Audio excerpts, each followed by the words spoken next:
म्हणजे आमचे सगळे सहकारी पदाधिकारी आणि कार्यकर्ते हा मतदारांचा आणि कार्यकर्त्यांचा विजय आज आहे हे तुम्ही बघताय।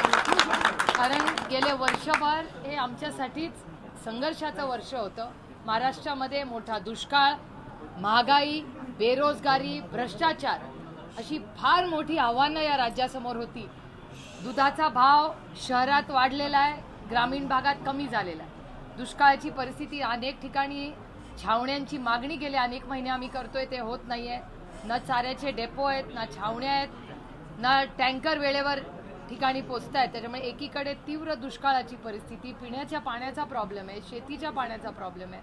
दुसरीकडे प्रचंड बेरोजगारी वाढते, महागाई वाढते आणि भ्रष्टाचाराचा तर काही हिशोबच राहिलेला नाही या देशात। आणि अशा परिस्थितीमध्ये हे इलेक्शन झालं आणि प्रचंड शेवटच्या माणसापर्यंत जाऊन त्याचं सुखदुःख समजून आज जे आमच्या सहकारी कार्यकर्त्यांनी आणि पदाधिकाऱ्यांनी जे कष्ट केलेत आणि ते पाहून मायबाप मतदारांनी या आईसला म्हणजे इन्कम टॅक्स, सीबीआय, ईडी आणि या दडपशाहीला नाकारलेलं आहे। हेच महाराष्ट्राची आणि देशाची ताकद आहे आणि संविधानाच्या चौकटीतच राहून हा देश चालेल। दडपशाहीला, भ्रष्टाचाराला, महागाईला, बेरोजगारीला या मतदारांनी नाकारलेलं आहे। त्याच्यामुळे मी तमाम बारामती लोकसभा मतदारसंघाच्या प्रत्येक सहकार्याच्या, पदाधिकाऱ्याच्या, मतदारांच्या समोर नतमस्तक होऊन त्यांचे मनपूर्वक आभार मानते की त्यांनी एवढा विश्वास माझ्यावर टाकलेला आहे। आणि मला विचाराल तर जबाबदारी प्रचंड वाढलेली आमच्या सगळ्यांचीच। त्याच्यामुळे आजपासून खरं तर कालपासूनच आम्ही सगळे कामाला लागलेलो आहोत। काल इंडिया आघाडीची मीटिंग होती, त्याच्यामुळे मी दिल्लीला गेले होते। पण मतदारसंघात सगळेच आढावा घेत आहेत। उद्या सकाळी 9 वाजता रोहित दादा आणि मी बारामती लोकसभा मतदारसंघामध्ये दुष्काळी दौरा सुरू करतोय। मी तर कार्यकर्त्यांना विनंती केली होती की कुठल्याच आपण खरं तर स्वागत नको, जेसीबी तर बिलकुलच नको। माझी सगळ्यांना विनंती आहे की हे जे जेसीबी आणताय ह्याच्यात मला कार्यकर्त्यांची सुरक्षिततेची काळजी वाटते। आणि हे नवीन जर कल्चर आज येतंय, फुलं, उत्साह, गुलाल हा साहजिक आहे, तो म्हणजे तुमचा अधिकार आहे। पण मला असं वाटतं हा जेसीबीचा जो नवीन कार्यक्रम आपण करतोय तो थोडा म्हणजे आपल्याला नकोच अशी विनंती करीन। आणि हा जो निधी सगळा आहे, जो आपल्याला उत्साह आहे, तो टँकर, चारा छावण्या आणि चारा डेपोमध्ये पक्षाने खर्च करावा अशी माझी उत्सुक कार्यकर्त्या, म्हणजे मला तुम्हाला दुखवायचं नाही आहे, पण अतिशय प्रांजळपणे मी तुम्हाला विनंती करते की आपण सगळ्यांनी आजपासूनच दुष्काळी परिस्थितीत अडचणीत असलेल्या आपल्या शेतकऱ्यांच्या बरोबर उभं राहिलं पाहिजे।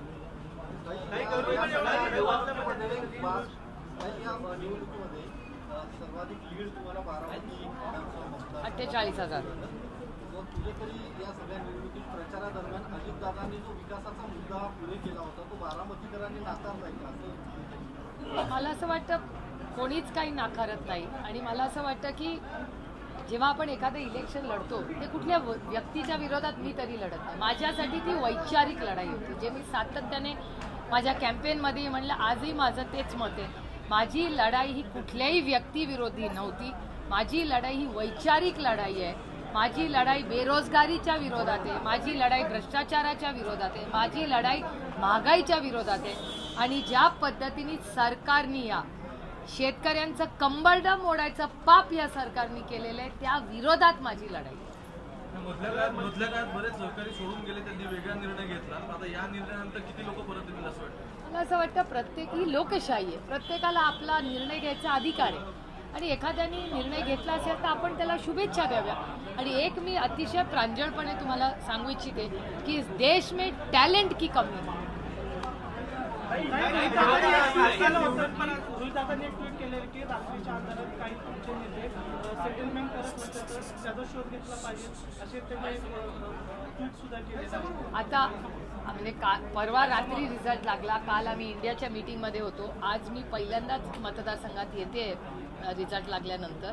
आणि त्याच्यानंतर आता बूथ वाईज काय मतदान झाले याच्यासाठी तातडीने उद्या परवा पक्ष बसणार आहे। त्यानंतर 9 तारखेची मीटिंग आहे, 10 तारखेची मीटिंग आहे। माझा आज दुपारून आणि उद्या दिवसभर दुष्काळाचा दौरा आहे। इंडियाच्या बैठकीमध्ये काय निर्णय झालेला आहे? एकत्रितपणे काय निर्णय घेतलेला आहे? मला असं वाटतं की एक गोष्ट आम्ही मान्य केली पाहिजे की जो मॅजिक नंबर आहे तो आमच्याकडे नाही.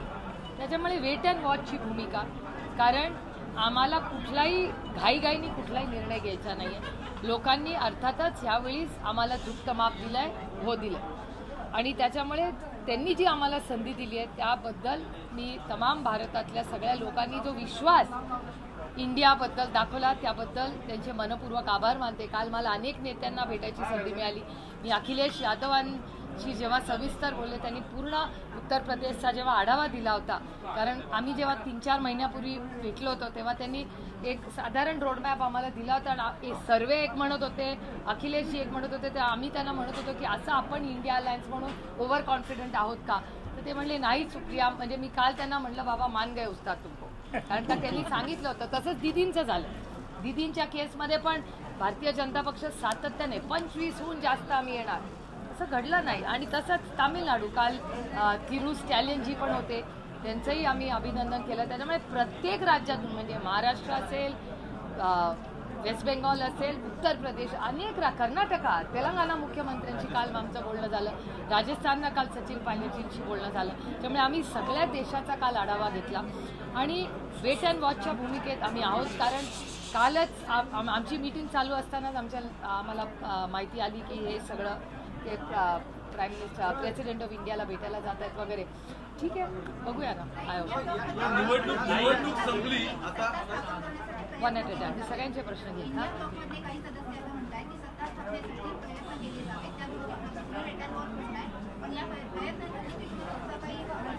नाही, मला असं वाटतं इच्छा सगळ्यांचीच आहे, पण होल पॉईंट इज नंबरचा सगळा एक आढावा. काल आमची फक्त एक प्राथमिक मीटिंग होती. काल आम्ही पहिल्यांदा भेटलो आणि जर प्रेसिडेंट ऑफ इंडियानी जो सगळ्यात मोठा पक्ष आहे शेवटी या संविधानाप्रमाणे दिसतो, त्याच्यामुळे जे सगळ्यात मोठा नंबरचा पक्ष आहे त्यांना पहिली संधी दिली जाईल. पण आम्ही पण पूर्ण तयारीत आहोत. शुभेच्छा दिल्या का अजितदादांनी? काय मी तुम्हाला सांगू, मी काय माझा सोशल मीडिया बघायलाच वेळ नाही मिळाला. परवा रात्री उशीर झाला आणि काल दिवसभर इंडियाची मीटिंग आणि पार्लमेंटमध्ये जाऊन पेपरवर खूप असतं निवडून आल्या, तर मी काल दिवसभर त्याच्यातच आणि रात्री 1:30 वाजता आले आणि आज सकाळपासून याच कामात. माझा फोन पण माझ्याकडे नाही आहे. दादांना काय सल्ला द्या? मोठ्या हो, मी एक सुसंस्कृत मराठी मुलगी आहे. आपल्यापेक्षा वयाने, कर्तृत्वाने, नात्याने जे मोठे असतात त्यांना आपण सल्ला द्यायचा नसतो, सल्ला घ्यायचा असतो. सगळ्यांचे घेतले सल्ले.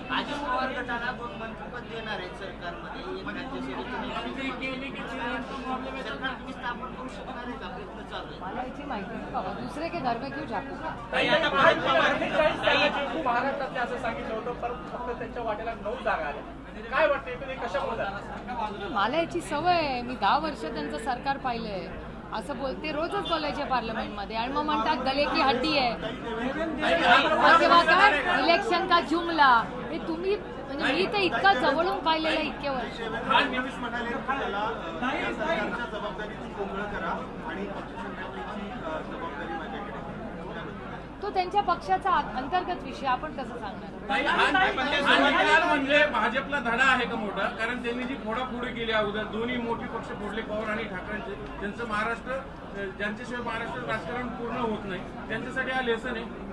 असं नाही मला वाटतं. मला असं वाटतं की महागाई, बेरोजगारी आणि भ्रष्टाचार या लोक ह्याला थकून गेलेले आहेत आणि इतका अन्याय या राज्यात होतोय आणि आईसचा गैरवापर सारखी, म्हणजे भीती तरी दाखवायची, घरं फोडा, पक्ष फोडा आणि महागाईचा कोणीतरी विचार करा. घरी जाऊन विचारा तुम्ही, इतके दुधाचा भाव आता 2 रुपयांनी वाढलाय, सिलेंडरचा वाढलाय, भाजी वाढली, काय स्वस्त या देशात सांगा ना मला. डाळीचा भाव काय?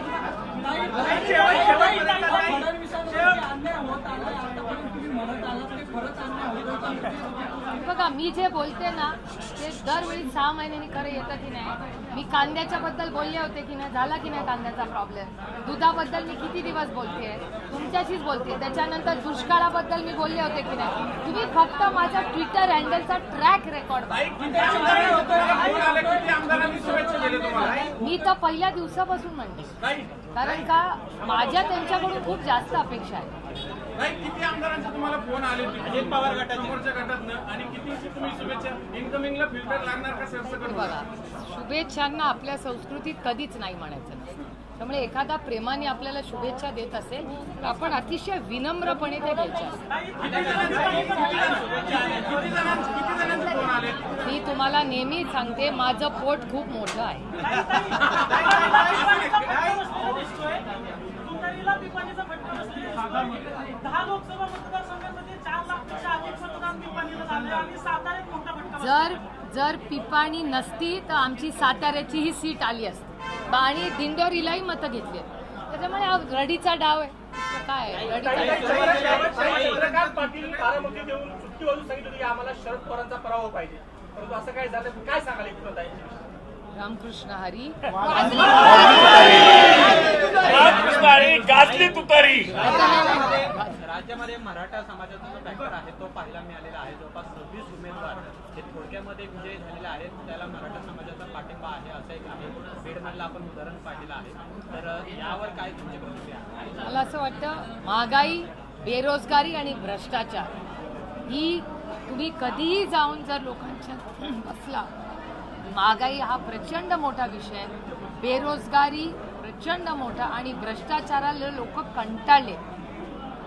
तुम्ही जर कधी तुम्ही पण जाऊन लोकांना भेटता, तुम्ही सर्वे करून बघा. बीडमध्ये जातीचं राजकारण झालं, व्यसन मान्य केलं.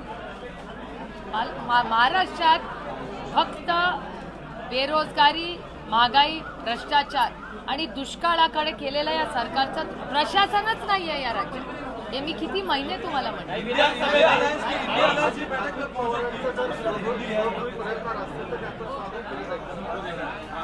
हायपोथेटिकल क्वेश्चन्स कशाला विचारतात?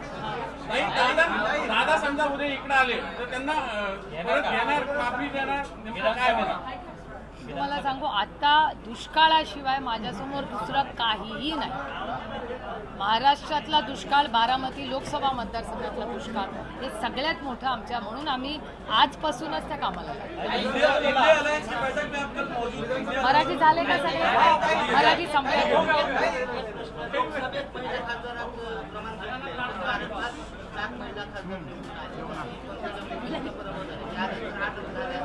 देशातलं प्रमाण कमी करा.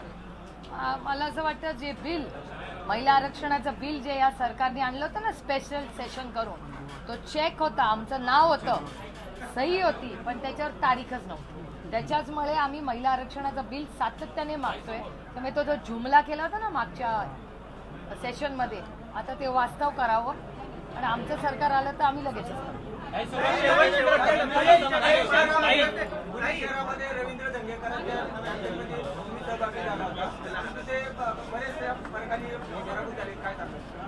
नाही, कसं आहे, आमची सीट खूप उशिरा अनाऊन्स झाली. दंगेकरजी हे अतिशय उत्तम लोकप्रतिनिधी आहेत की अशा गोष्टी होत असतात इलेक्शनमध्ये, आणि जे आधी तयारी करत होते त्यांना खूप जास्त वेळ मिळाला. आमचा त्या मानाने कॅन्डिडेट खूप पण त्यांनी खूप चांगली फाईट दिली आणि एक चांगले लोकप्रतिनिधी म्हणून ते जरूर दिल्लीला आले असते.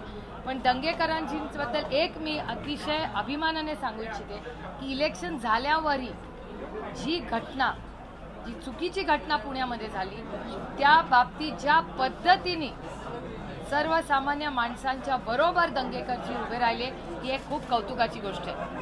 म्हणजे हिट अँड रनच्या केसमध्ये जर दंगेकरजी उतरले नसते तर कदाचित त्या 2 युवक आणि युवतींवर अन्याय झाला. नाही, आपल्या पक्षाच्या विकास लावण्यानी मागणी केली की रोहित दादांनी प्रदेश अध्यक्ष करावं, जयंत पाटलांवर विश्वास नाही करत. माझ्या वाचनात काय आलेलं नाही. मग त्यांनाच प्रश्न विचारा. रोहित दादांनी पण काही लोक अंधारातून महायुतीला मिळले होते, मग नेमके कोणते? मला माहिती नाही, आता पक्षाची मीटिंग होईल. मला एक खरंच माहिती नाही तुम्ही काय विचारता. सुरुवातीला देवेंद्र फडणवीस सातत्याने म्हणायचे की मी पुन्हा येईल, पण आता काल त्यांना असं म्हणावं लागलं की मला यातून मोकळं करा. हा सगळा प्रवास कसा बघतो? ओके यार, राजनीति में ऐसा होता है. थोडं आपण मला असं वाटतं, जेव्हा कल आपल्या बाजूने येतो ना, आपण थोडी विनम्रता दाखवावी. लोकांनी जी जबाबदारी दिली आहे, मला असं वाटतं ही वेळ आलेली आहे की खूप तुतू मेमे या राज्यात झालेलं आहे. मी एक प्रस्ताव ठेवते की महाविकास आघाडी आणि इंडिया अलायन्सची जबाबदारी मी सगळ्या आमच्या वरिष्ठ नेत्यांची बोलून घेते की महाराष्ट्राचं सुसंस्कृत राजकारण जे अनेक वर्ष सगळ्यांनी पाळलं होतं, आपण सगळे मिळून पाडू. आणि सुनेत्रा वहिनींचा काय फोन तुम्हाला आला शुभेच्छा माझ्या वहिनी या माझ्या मोठ्या वहिनी आहेत. वयानी आणि पदानी आणि नात्यानी त्या माझ्यापेक्षा मोठ्या आहेत. त्याच्यामुळे माझ्या मनात त्यांच्याबद्दल नेहमीच आदर आणि प्रेमच राहील. आणि वहिनी पार्थ आणि जय आणि पार्थी मला माझ्या मुलांसाठी जसा रोहित आहे.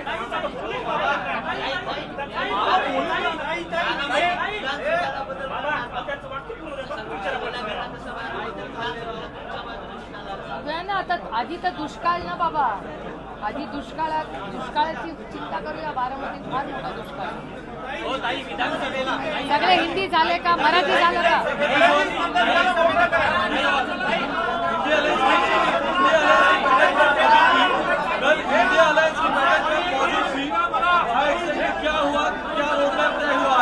कल इंडिया अलायंस की मीटिंग बहुत अच्छी हुई.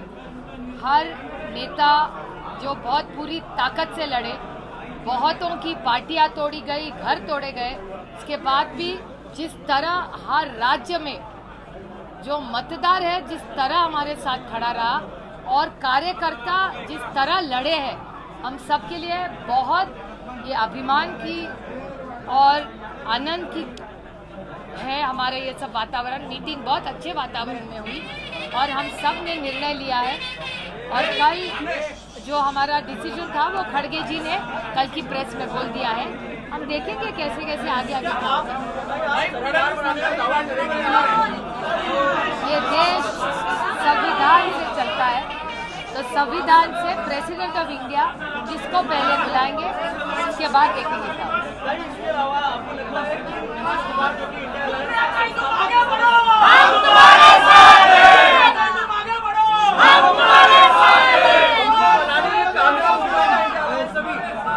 देखिए कल ही तो रिजल्ट आया है.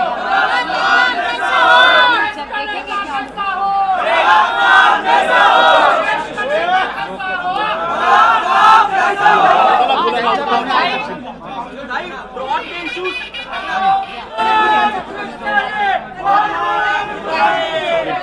अरे 2-4 खुर्च्या मागव ना.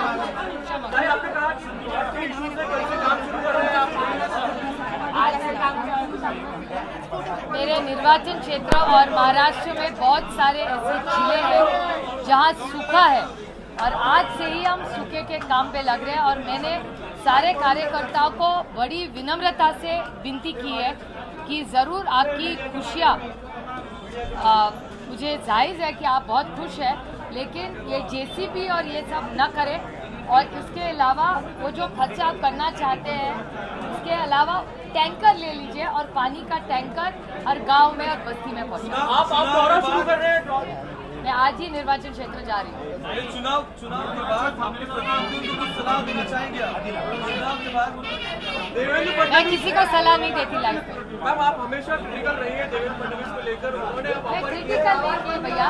जब कुछ गलत होता है, जैसे पूना में इतना बड़ा एक्सीडेंट हुआ और 2 नियत बच्चों की मृत्यु हुई और जिस तरह से वो केस दबाया जा रहा था, ससून में क्या हो रहा था, ये सारी चीजें, तो मैं कभी भी व्यक्तिगत उन पर टिप्पणी न किया है, मैंने राजनीति में करूंगी.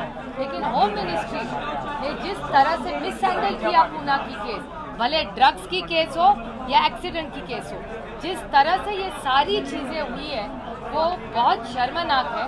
और मुझे तो होम मिनिस्ट्री से ज्यादा अपेक्षा है. बारामती का चुनाव जितना राजकीय था उतना पारिवारिक भी दिखाई दिया. आपके सब परिवार के जितने भी सदस्य हैं वो इसमें सब शामिल थे. इसके बाद क्या अजित पवार के दरवाजा खुला रहेगा? पारिवारिक रिश्ते एक तरफ और हमारी राजनीति एक तरफ. शेवटच्या टप्प्याबद्दल स्ट्राईक रेट हा जास्त झालेला आहे पक्षाचा. त्यापैकी 8 जागा तर मोठ्या भावात तुम्हीच असणार. मोठा भाऊ अलायन्स मध्ये सगळे समान आहोत. आम्ही सगळ्यांचा मान सन्मान करूनच राजकारण करत आलो आणि पुढे करू. शेवटच्या टप्प्यापर्यंत हे सगळं मोठं आव्हान असताना पण आज जे विजय झालेला आहे, पुण्याचे कार्यकर्त्यांचा परत काही संपर्क झाला नाही. कुठल्या कार्यकर्त्यांना पवारांकडे गेले होते, त्यांचा परत काही संपर्क झालाय का? कसं आहे, प्रत्येकाने आपापलं घर केलेलं आहे. आपल्या घरात सुखाने नांदा प्रत्येकाने. खडकवासला तुमचं लीड कमी झालेलं आहे, याची काय कारण तुम्ही शोधली? मागच्या वेळी 65,000 मायनस होतो. यावेळी पक्षामध्ये एवढी अडचण असली तरी 19 वर आलोय. म्हणजे आम्ही 40,000 कव्हर केले पक्षामध्ये. हे सगळं झालं तरी म्हणजे आमचे सगळे नगरसेवक, आमचे 5-7 नगरसेवक राहिले होते, बाकी सगळे नगरसेवक गेले होते. तरी आमचा लीड आम्ही राखून ठेवू शकलो आणि तो 60 वरून 20 वर आले. इंदापूर आणि दौंडमध्ये विरोधकांची काय मदत झाली तुम्हाला? इंदापूर आणि दौंड. आता अहो अजून डिटेल्स पण आले नाही, बूथ वाईज आल्यावर पण.